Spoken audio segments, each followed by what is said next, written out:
हमने पढ़ा था रजिया के बारे में पढ़ा था।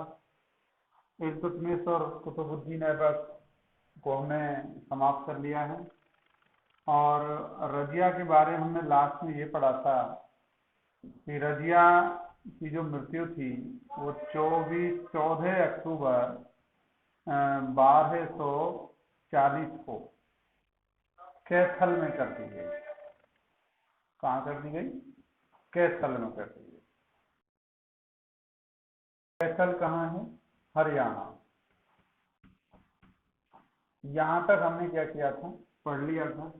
इसके बारे में थोड़ा और जान लीजिए रजिया के बारे में। रजिया का जो जन्म था, जन्म स्थान है इसका, वो बदायूं है। क्या है?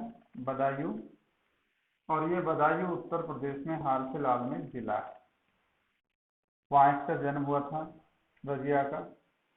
रजिया की जो समाधि है इसके बारे में कल हमने बात नहीं की थी।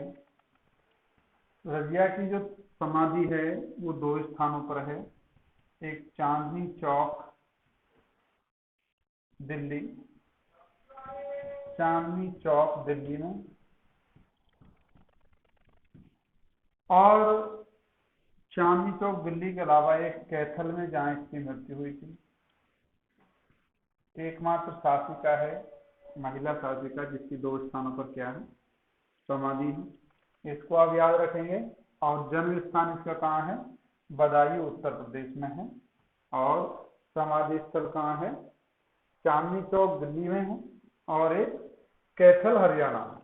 ये 2 चीजें हम पढ़ चुके थे।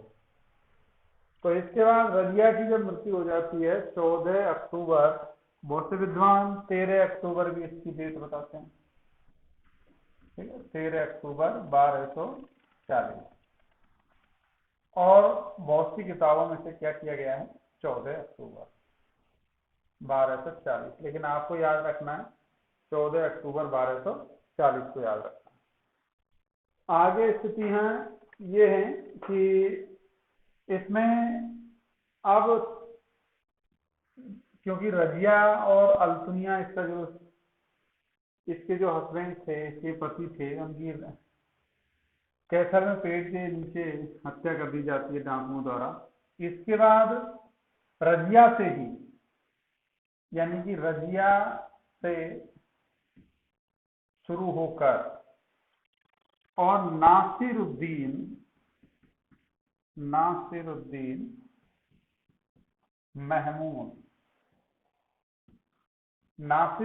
महमूद तक जितने भी शासक हुए, यानी कि 2 शासक और हैं। तो मोइजुद्दीन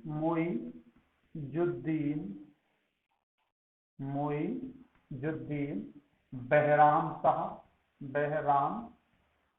शाह, और एक है अलाउद्दीन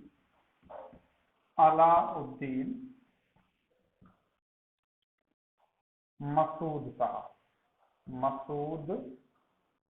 शाह। इन सभी की हत्या कर दी जाती है। रजिया सुल्तान की हत्या की डाकुओं ने, और मोइजुद्दीन बहराम शाह की जो हत्या की थी वो भी तुर्की सरदारों ने।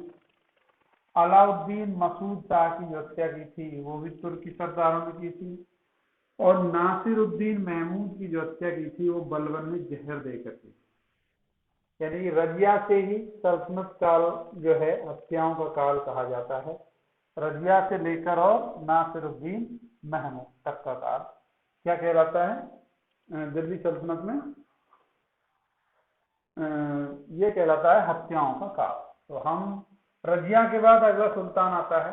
इसका रजिया का जो भाई था, इसी ने इसकी हत्या करवाई थी रजिया की। इसका नाम था मोइजुद्दीन बहराम शाह। इसको अपन आज की क्लास में पढ़ना शुरू करेंगे। तो क्या नाम था पूरा? मोइजुद्दीन बहराम शाह। तो इसकी जो अवधि है, यानी कि 14 अक्टूबर 1240 से इसकी 1242 ईस्वी तक, 2 साल तक ये नवंबर 1240 तक, नवंबर 1242 तक ये क्या रहा, शासक रहा, मात्र 2 साल लगभग। 14 अक्टूबर के बाद ही इसे शासक बना दिया गया था। इसी के कहने पर रजिया की हत्या की गई थी डाकुओं द्वारा। मुइजुद्दीन बहराम शाह ये इसका भाई था, और रजिया और बहराम शाह की जो माता का नाम था वो था सातुरकान, जिसे कुतुब बेगम भी कहा जाता है। इतना हम पढ़ चुके थे। अब हम पढ़ते हैं क्या, मुइजुद्दीन बहराम शाह।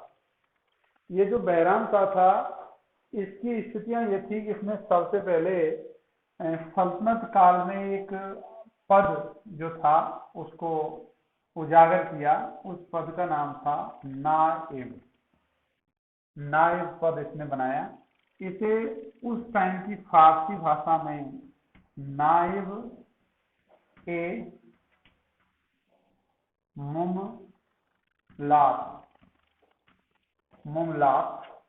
मुमलिकात या मुमलात भी कहा जाता था।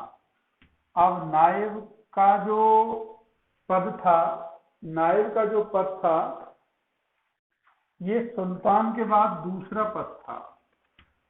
यानी एक तो स्वयं सुल्तान यानी कि बहराम था, सुल्तान के बाद सेकंड पद था ये, यानी कि सुल्तान की अनुपस्थिति में ये सुल्तान के अधिकार रखता था। यानी कि सुल्तान के बाद दूसरा नंबर किसका था, नायब का था। तो ये इंपॉर्टेंट हो जाता है कि नायब नामक नवीन पद का सृजन किसने किया, बहराम शाह ने किया। ठीक। अब दूसरा क्वेश्चन आता है कि जो नायब जो पद है, नायब मुमलात या नायब मुमलिकात, ये पद सबसे पहले सल्तनत काल में किसे दिया गया, ये एक इंपॉर्टेंट क्वेश्चन है। ये दिया गया था इख्तियारुद्दीन ऐतगीन को। ऐतगीन ये हमने कल पढ़ाया था आपको। ऐतगीन, इख्तियारुद्दीन ऐतगीन, आप इसे ऐतगीन से याद रखेंगे क्योंकि ये इतना याद नहीं रहेगा। तो ऐतगीन यानी कि दिल्ली सल्तनत का सबसे पहला नायब, यानी सुल्तान के बाद दूसरा जो अधिकारी था वो था इख्तियारुद्दीन ऐतगीन था। अब क्या होता है, जैसे ही इसे सुल्तान के अधिकार मिलने लगे, सुल्तान की अनुपस्थिति में उसके बाद दूसरा स्थान इसका था, सुल्तान की अनुपस्थिति में सुल्तान के समान कार्य करता था, सुल्तान जैसे अधिकार इसे प्राप्त थे। ये जो पद था तुर्की जो सरदार थे उनके कहने पर बहराम शाह ने सर्जित किया था। इसने क्या किया, इख्तियारुद्दीन ऐतगीन ने बहराम शाह यानी कि सुल्तान के खिलाफ ही षड्यंत्र रचना शुरू कर दिया। जब सुल्तान को ये पता चली कि सल्तनत में दिल्ली सल्तनत में जो सेकंड सुल्तान है अर्थात इख्तियारुद्दीन ऐतगीन, वो मेरे खिलाफ ही साजिश रच रहा है, तो इसने क्या किया, बहराम शाह ने इसकी क्या करवा दी, हत्या करवा दी। क्या करवा दी, हत्या करवाई। किसने करवाई, बहराम ने। ये स्थिति है। अब क्या हुआ, अब जब ये मर गया, अब नायब कौन बने, भाई एक और नायब चाहिए। ठीक है, तो फर्स्ट नायब तो ये था दिल्ली सल्तनत का, और सेकंड जो इसका नायब था उस नायब का नाम था बदरुद्दीन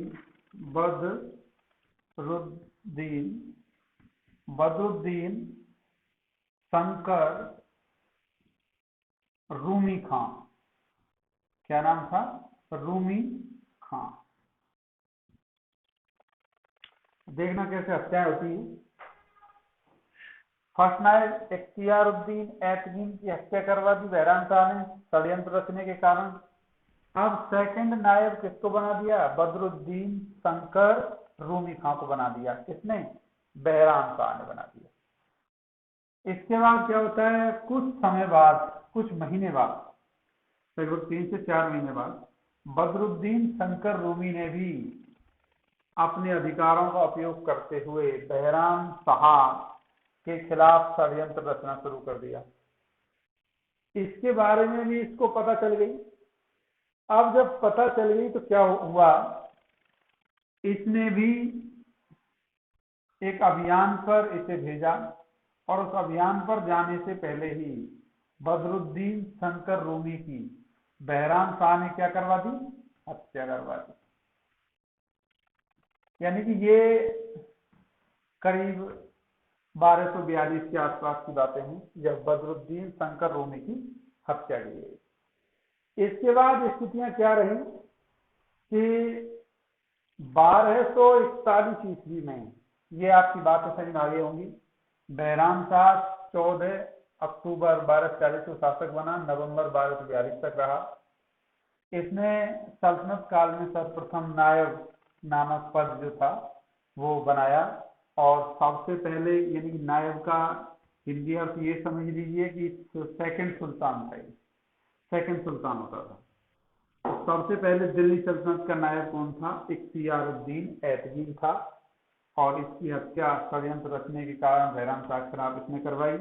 सेकंड जो नायब था बदरुद्दीन शंकर रूमी खान, इसने भी सुल्तान के खिलाफ क्या किया, षड्यंत्र रचा, यानी कि शासक बनने की कोशिश की। इसकी पता चल गई बहराम शाह को, इसकी भी क्या कर दी, इसने हत्या करवा दी। अब क्या होता है,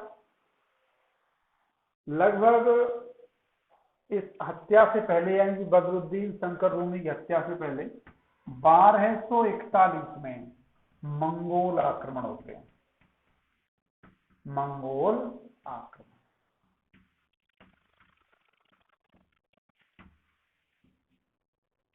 सबसे पहला मंगोल आक्रमण इल्तुतमिश के समय हुआ, ठीक है, 1220-21 में। लेकिन ये इंपॉर्टेंट नहीं था, चंगेज खां के नेतृत्व में हुआ। लेकिन ये इंपॉर्टेंट इसलिए नहीं था कि ये सिर्फ ख्वारिज़्म शाह का जो पुत्र था जलालुद्दीन मंगवर्णी का पीछा करते हुए आया था, सिंध तक ही आया था, उसके बाद अंदर नहीं आ पाया भारत में। तो स्थिति ये रही। अब ये जो आक्रमण था, ये भारत में मंगोलों का प्रथम ऐसा आक्रमण था जिसमें पंजाब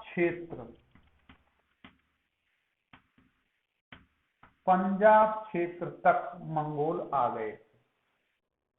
1241 ईस्वी में क्या हुआ, मंगोल आक्रमण हुए और वे सीमा के अंदर आ गए थे। यानी कि पहला आक्रमण था जब ये मंगोल सीमा के अंदर आ गए थे। ये क्वेश्चन कई बार पूछा जाता है, भारत में प्रथम मंगोल आक्रमण कब हुआ। यदि इल्तुतमिश नहीं दिया गया है तो बहराम शाह के समय 1241 ईस्वी में मंगोल आक्रमण हुए थे। इसके बाद क्या होता है, वही हत्या होनी है लास्ट में इसकी, जैसे मैंने बताया था, रजिया से लेकर नासिरुद्दीन महमूद तक। इसके बाद 10 मई 1242 ईस्वी को बहराम शाह की हत्या कर दी जाती है। हत्या होने के बाद होता यह है कि ये बहराम शाह की हत्या के बाद इसमें स्थितियां ये रहती हैं, अब तुर्की सरदारों का जो वर्चस्व था, जो रजिया के बाद शुरू हुआ, तीनों शासकों तक रहा और भी बढ़ गया। और उन्होंने इसके बाद क्या किया, बहराम शाह का जो पौत्र था परपोता अलाउद्दीन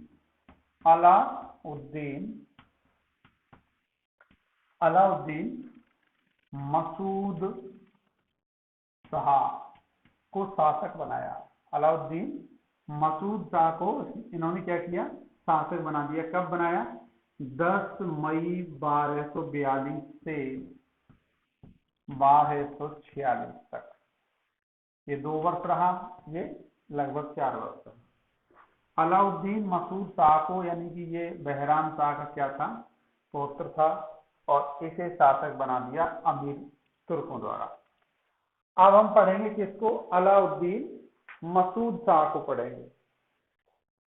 अब क्या होता है कि बहराम शाह ने नायब का पद जो था वो सृजित किया था, लेकिन इसके समय नायब का पद क्या था, महत्वहीन हो गया था। महत्वहीन महत्वहीन हो गया। नायब महत्वहीन, ऐसा लिख लीजिए, नायब महत्वहीन हो गया। एक तो ये बात थी। दूसरी स्थिति इसमें इस प्रकार रही कि इसका यानी कि अलाउद्दीन जो मसूद शाह था, इस पर इसकी जो स्थिति थी वो ये रही कि इसमें पूरा जो भाग था, पूरा अधिकार था वो बलबन का था इसके ऊपर। किसका था? बलबन का।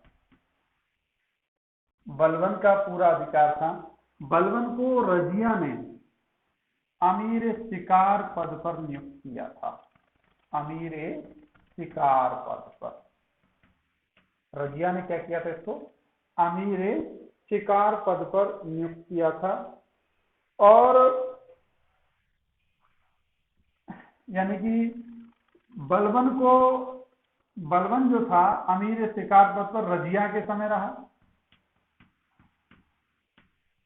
इसी के समय यानी कि अलाउद्दीन मसूद शाह के समय मंगोल आक्रमण हुए। मंगोल आक्रमण, लेकिन वो सफल नहीं हुए, क्योंकि उनको असफल किसने कर दिया? अलाउद्दीन मसूद शाह ने क्या कर दिया? उनको असफल कर दिया। इसके बाद क्या होता है कि इसने अलाउद्दीन मसूद शाह ने बलबन को एक पद दिया, अमीर ए हाजिब। कौन सा पद दिया? अमीर ए हाजिब, यानी कि एक महत्वपूर्ण पद था, और इस पद को अलाउद्दीन मसूद शाह ने इसको दे दिया था। कच्छ के रण क्षेत्र में मंगोल आक्रमण हुए इसके टाइम पर, ये इसमें इंपॉर्टेंट है। और इसके अलावा एक क्वेश्चन पूछा जाता है बस इसमें कि बलबन का उदय किसके समय हुआ? किसके समय हुआ? ये एक क्वेश्चन है। तो इसका आंसर है आपका अलाउद्दीन मसूद शाह। अलाउद्दीन मसूद शाह के समय किसका उदय हुआ? बलबन का, क्योंकि बलबन इसके टाइम पर क्या था? अमीर हाजिब के पद पर था। और रजिया ने बलबन को कौन सा पद दिया था? अमीर शिकार का पद दिया था। और बलबन का उदय जो था, यानी कि बलबन की शुरुआत जो है शासन में सबसे पहले अलाउद्दीन मसूद शाह के समय क्यों हुई थी? क्योंकि जब कच्छ के रण क्षेत्र पर, कच्छ यानी कि गुजरात का तटीय क्षेत्र, कच्छ के रण क्षेत्र पर अलाउद्दीन मसूद शाह के समय मंगोल आक्रमण हुआ, तो इस मंगोल आक्रमण को दबाने के लिए कौन गया था? किसने दबाया? बलबन ने दबाया इसको। तो इसलिए बलबन क्या रहा? बलबन ने क्या किया? बलबन ने इस मंगोल आक्रमण को दबाने के कारण सल्तनत काल में अपना वर्चस्व बनाया। और इसके जो शासन की जो शुरुआत है, एक तरह से कह लीजिए, ये अलाउद्दीन मसूद शाह के समय। आगे हम पढ़ते हैं, इसकी भी हत्या तुर्की सरदारों द्वारा कर दी जाती है, अलाउद्दीन मसूद शाह की। इसके बाद जो शासक बनता है नासिरुद्दीन महमूद। नासिरुद्दीन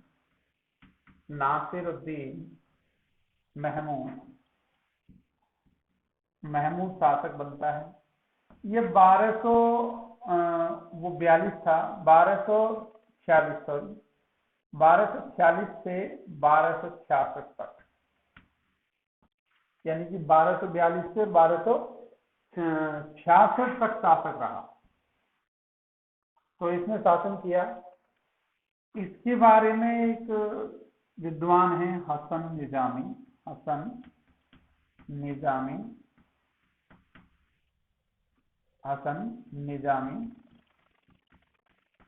उन्होंने 2-3 चीजें कही।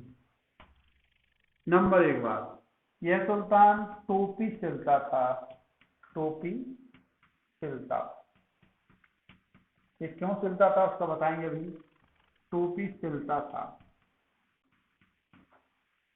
और कुरान की आयतें बेचता था। क्या करता था? कुरान की आयतें।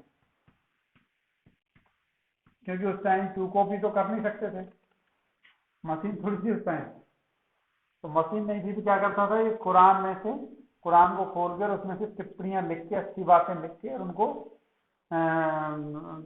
विभिन्न पन्नों पर लिखने के बाद उनको बेचा करता था। कुरान की आयतें बेचता था।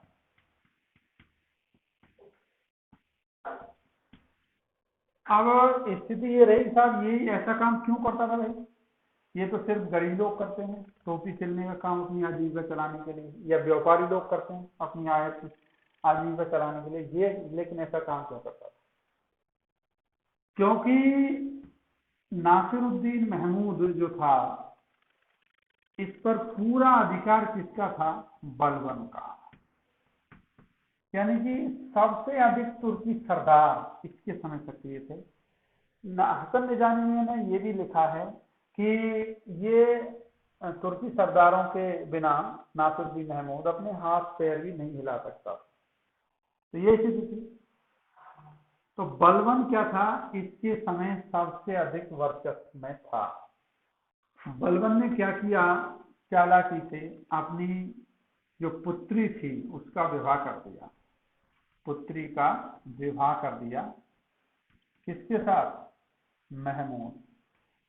महमूद के साथ विवाह कर दिया। संबंध और गहरे हो गए, रिश्ता बन गया। अब क्या हुआ कि बलबन ने इससे कहा, किससे? नासिरुद्दीन महमूद से, कि आप मुझे छत्र दीजिए, छत्र देना। अब इसका बताएंगे छत्र क्या है। इसने, बलबन ने नासिरुद्दीन महमूद से छत्र प्राप्त किया था। छत्र का हिंदी अर्थ है कि राजा या सुल्तान के समान ही शक्ति रखने वाला व्यक्ति। राजा या सुल्तान के समान ही शक्ति रखने वाला व्यक्ति। तो कौन था वो? बलबन था। अब स्थिति क्या रही? जब इसने छत्र लेने के लिए इससे आग्रह किया, तो इसने बिना किसी रोक टोक के नासिरुद्दीन महमूद ने बलबन को क्या दे दिया? एक छत्र राज दे दिया। अब होता क्या है कि इसके समय, यानी कि नासिरुद्दीन महमूद के समय 1259 ईस्वी में, कब? 1259 ईस्वी में मंगोल आक्रमणकारी हलाकू आक्रमण करता है। क्यों? कौन करता है? हलाकू।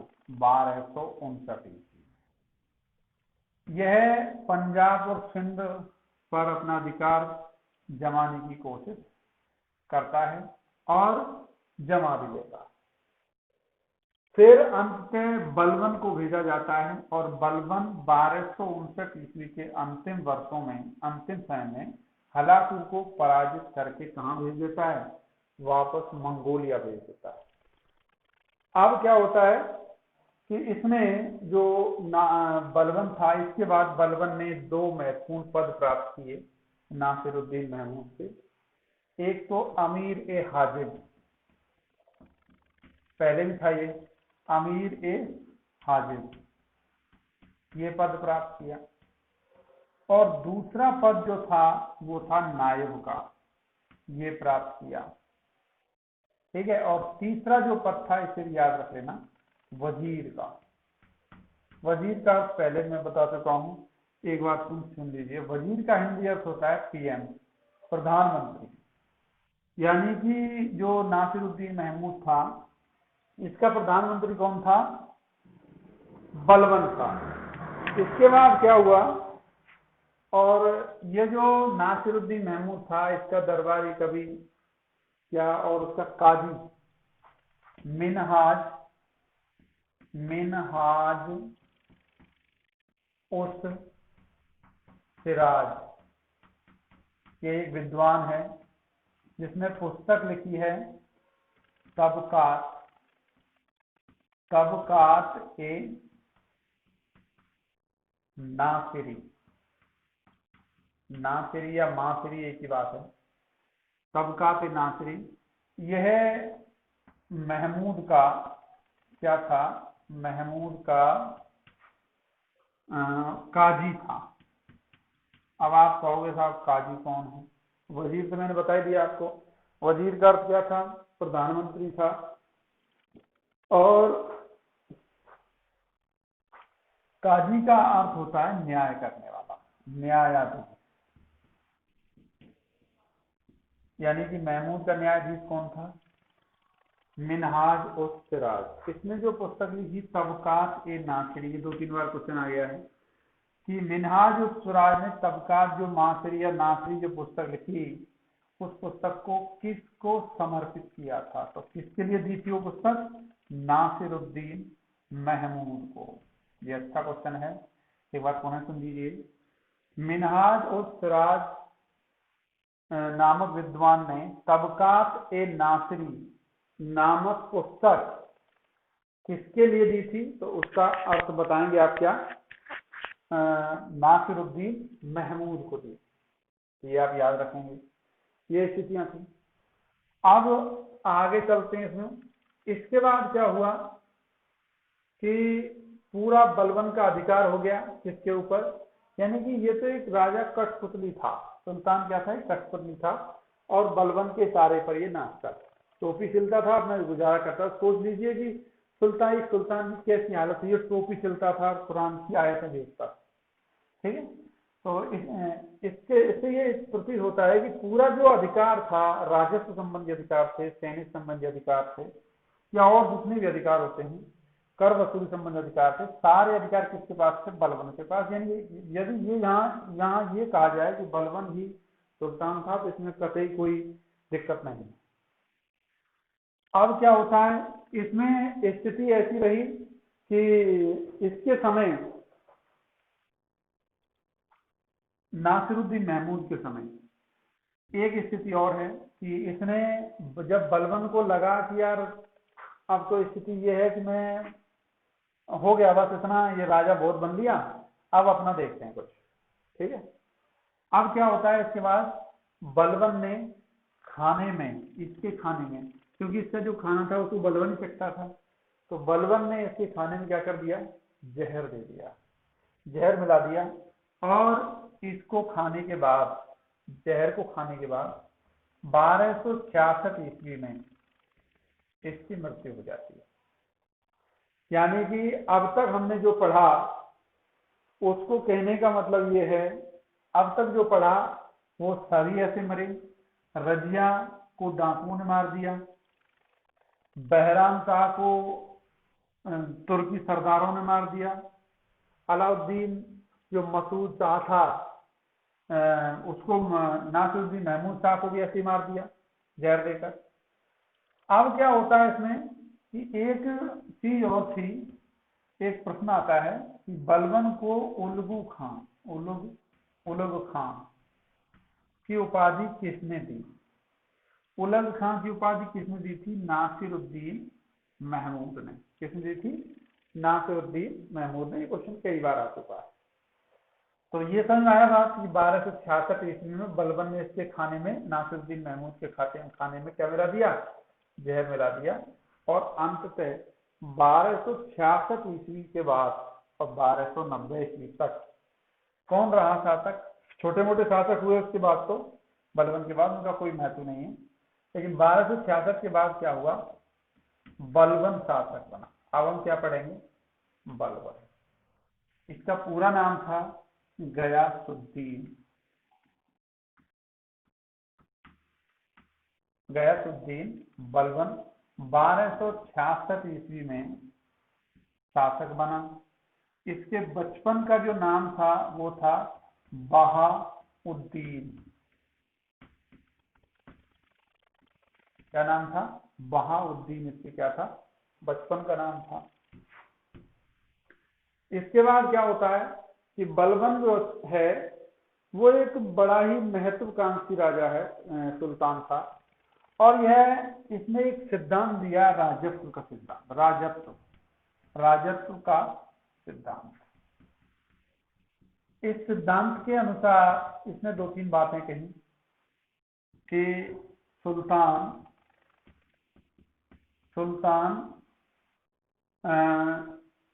ईश्वर का प्रतिनिधि है। क्या है? प्रतिनिधि।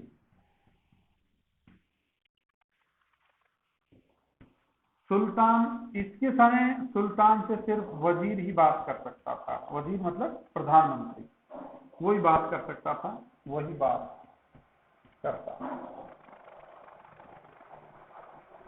ये स्थितियां थी। इसने कहा कि जब सुल्तान ईश्वर का प्रतिनिधि है तो सुल्तान ही सब कुछ है, उसकी आज्ञा का किसी प्रकार से अनादर नहीं करना चाहिए। इस राजत्व के सिद्धांत में एक चीज और थी कि इसने यह बलवान राजतंत्र में विश्वास करता था। इसमें राजतंत्र में विश्वास करता था और एक योग्य राजतंत्र के स्थान पर इसमें योग्य राजतंत्र में विश्वास करता था। राजतंत्र के लिए अपना इसका एक पुत्र था बुखरा खां। क्या नाम था उसका? बुखरा खां। बुखरा खां से ये कहलवा दिया था कि जासूस और मुखबिर, जासूस और मुखबिर महल के इर्द गिर्द भी नजर नहीं आने चाहिए।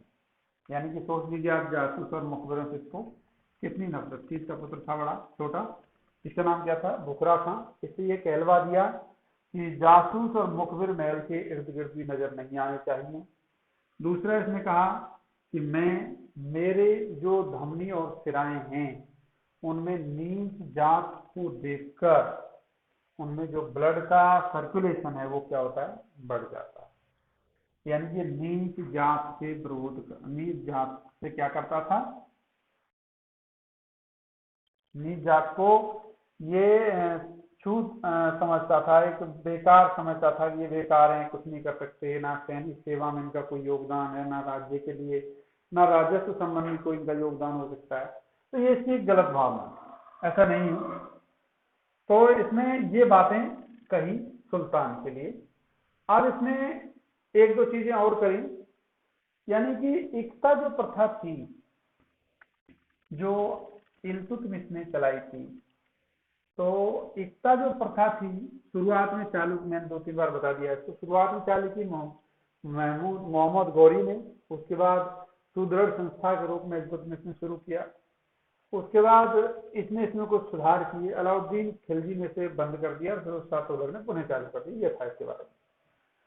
तो इल्तुतमिश, तो इसने क्या किया, गयासुद्दीन बलबन ने क्या किया, एकता में कुछ सुधार किए और सुधार करते हुए इसने क्या किया कि एकता व्यवस्था में जो बूढ़े एकतादार थे, यानी कि वृद्ध लोगों को क्या किया, पेंशन देकर, पेंशन और उनकी बकाया राशि देकर सेवानिवृत्त कर दिया। सेवानिवृत्त कर दिया। यानी कि बूढ़े जो एकतादार थे उनको क्या किया, पेंशन दिया और पेंशन देकर उन लोगों को क्या कर दिया, सेवानिवृत्त कर दिया कि आप अब राज्य की सेवा में मत रहिए, आपके बस का बात नहीं है, आप ऐसा राज्य के लिए काम नहीं कर सकते, तो आप अपने घर रहिए, अपनी आजीविका चलाइए, इसके लिए मैं आपको पेंशन दे देता हूँ। तो इसने क्या किया, एकता में इस प्रकार से क्या किए, कुछ महत्वपूर्ण सुधार किए। इसके बाद इसने क्या किया, एक चीज है कि इसने 20 वर्षों तक तो वजीर का काम किया, प्रधानमंत्री रहा 20 वर्षों तक, और 20 वर्षों तक ये सुल्तान रहा। ये इसको ध्यान रखना है आपको, 20 वर्षों तक वजीर रहा और 20 वर्षों तक क्या रहा, सुल्तान रहा। ये स्थितियां थी। इसके बाद क्या होता है कि इसने महल में शराब पीकर आना बंद कर दिया, हंसना,